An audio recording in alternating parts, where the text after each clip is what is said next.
This is London's Docklands. Up until the 1970s, this was part of the Great Port of London, the largest port in the world. These old warehouses serve as a distant reminder of the wealth and grandeur which passed through here. Vessels from all over the world would have sailed up the Thames to these docks. The wharfs would have teemed with hundreds of dockers unloading the rich cargoes of silks, spices, teas and china. Yet this maritime world is fast disappearing as container ships and roll-on roll-off ferries pave the way to the future, further east at Tilbury and Felixstowe. But before this world fades away from memory, the buildings, the people and their traditions are being captured and preserved on film. Not by historians, but by musicians.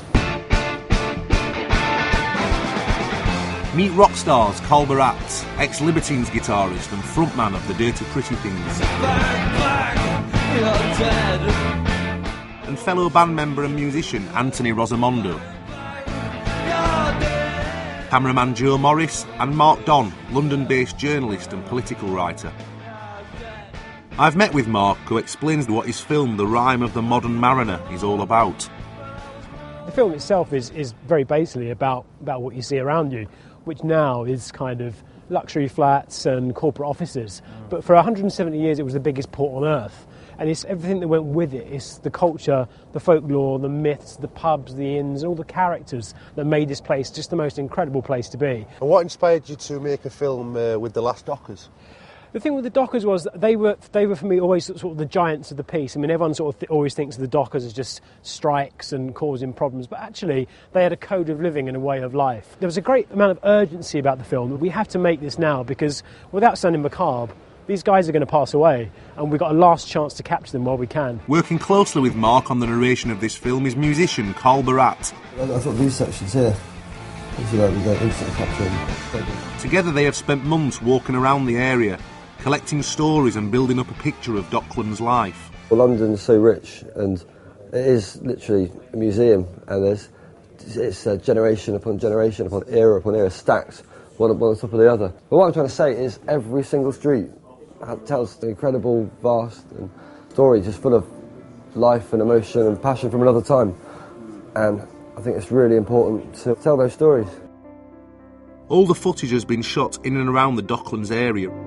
But it's really the people in the film which have brought Mark's awareness to what is essentially a vanishing way of life.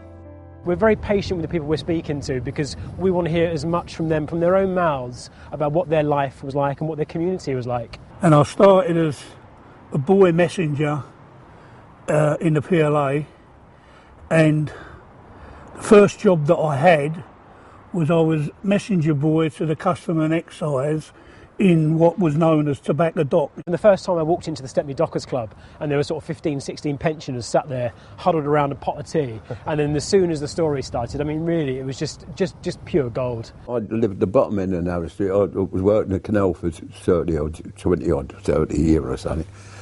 And when you walked up there, everyone said good morning to each other, you know.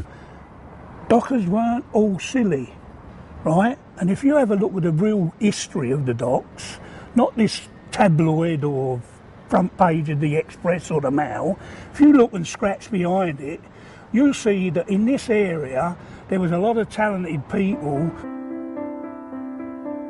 Today Joe and Mark are filming in Poplar at the last working seaman's mission. If you walk from where we are, East India Dock Road, all the way down Commercial Road as far as the city, what you'll find is these buildings dotted everywhere, which are now luxury flats with glass lifts, very corporate friendly. There's no real maritime link left anymore with this part of London, but this is, I mean, quite literally the last little finger on the window pane, if you like. I guess the real challenge has been how to tell a story about something which is vanishing right in front of your eyes. It's only when you look really closely you start to see images of Neptune creeping out from amongst the buildings. The touchstone for this whole project is a not very well known film called The London Nobody Knows, presented by the actor James Mason.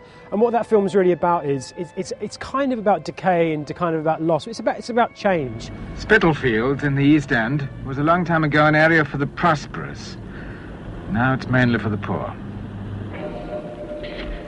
Spitalfields is Jack the Ripper territory. The old people here even remember some of his murders. In this yard, just over there, Jack disposed of victim number 2, These streets are exactly the same as they were at that time.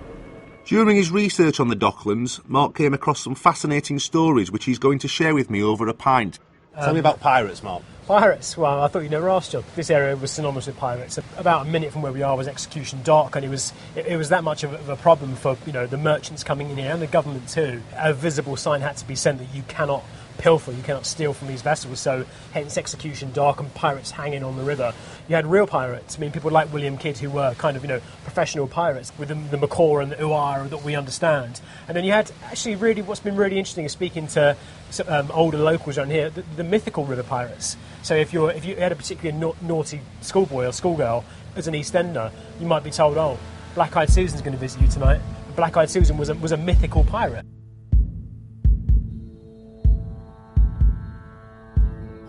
This was a total colossus of empire. You're talking about 11 solid miles of quayside, which were the gateway and the conduit to the rest of the world, the entire globe. And now when people think about the Docklands and Canary Wharf, they think, perhaps Alan Sugar and The Apprentice. That's fine, But whatever is on the UK's economical mind, this area is the mirror for it. The soundtrack for the film has been compiled through an assortment of natural maritime noises. I'm meeting the man who created it all in the darkened clock tower of St Anne's Church in Limehouse. The idea is to get as many natural bell samples as possible, in keeping with the kind of organic structure of the sound design. Back at his studio, Anthony is going to play me a sample of one of the tracks from the film. Wicked, mate. Cool. This starts off with waves, and... Real waves? Yeah, this is waves I recorded off the bow of the ship at 1 in the morning. With the church bell, so this is kind of bringing...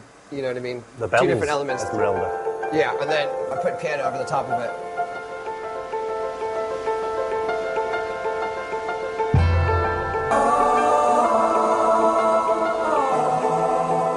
Is it a different experience from working in a band? It's utterly different, yeah, because one, I'm on my own and taking cues from Mark, who's writing it, and you kind of get a little bit zoned and lost into your own worlds, I started reading Moby Dick finally. You know what I mean? Because it's I'm just trying to assimilate as much of this folklore as possible.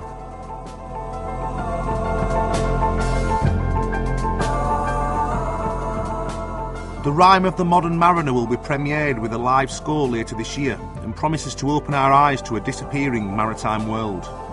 I think it will get people thinking about what these places used to symbolise and the kind of lives that people lived around them.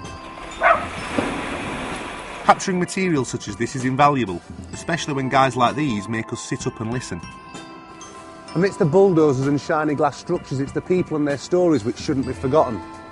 It's really made me think about the Docklands and its heritage and the fact that in a few years most of it will be gone.